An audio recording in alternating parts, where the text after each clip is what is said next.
I look at 5 ways in which we can categorize the technology which come through either through the startup or otherwise.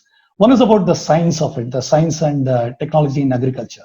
For example, kind of SRI as a methodology, or soil and water conservation, or a farm machinery, etc.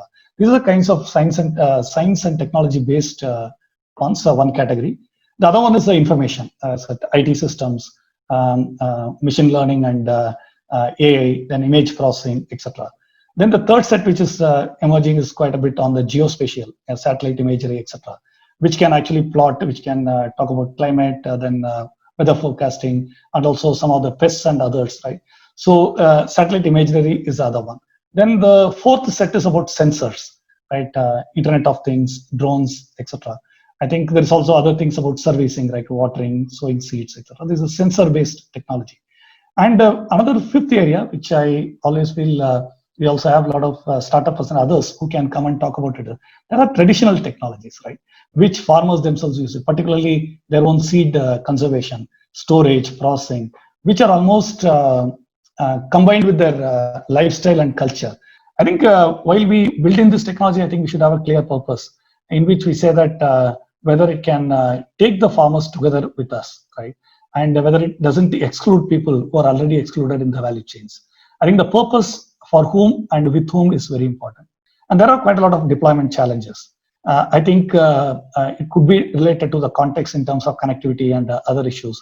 The other areas could be affordability and whether this access is available for people, particularly if you look at on the agriculture side, 60% of that work is done by women. Do they have these access to these technologies? Let's say a mobile technology, whether there may be 1 or 2 mobiles available in a particular household, but is it available for the women who are into agriculture? So therefore, the question comes in about financing and the capacity to use. And there is an overall support system which may be required if you want to just ensure that the potential of technology is taken towards farmers' welfare. And there is increasingly the data security and the governance in these, when we use this technology, also plays an important role. And if we are able to sort of keep these challenges and then provide some system in which when the deployment and affordability and access, which is, and also the overall governance in which the small farmers are included, then I think we'll achieve both agriculture development and also improving the status of farmers.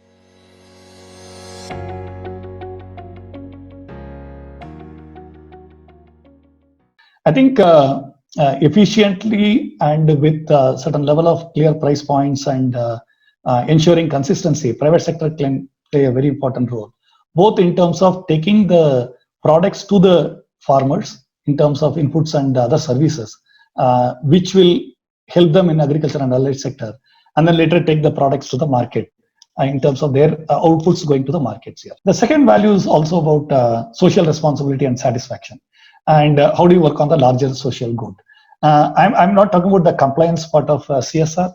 It is more about how the social responsibility is institutionalized and how the private sector, their board, their staff, and other people or the stakeholders who get satisfaction out of it. This is a larger social good. In both these cases, given that the poverty is highly linked to agriculture and allied sector, and then this particular sector is highly vulnerable, which also does not have adequate services, then this combination of working on agri-allied sector and helping the people can also provide huge satisfaction to the shareholders of the company. So both in terms of the business case as a supply chain partners and also a larger social good for the social responsibility as beneficiaries to the program. I think the private sector to a large extent understands the size and potential. I think we talk about 60-70% of the population engaged in the agri-allied sector. I think there's a huge potential. I think this can also be further strengthened and provided information at various levels that people get the perspective that there's something people can invest on. Technology is a new opportunity. The reforms which are a new opportunity. And the kind of producer institutions which are being developed at various levels, which are last mile aggregation points, which can be great partnership opportunities. These are the areas in which private sector can certainly see advantages rather than going to the last mile and then doing it by themselves. a kind of a collaborative approach in which these new opportunities can actually help them to move forward.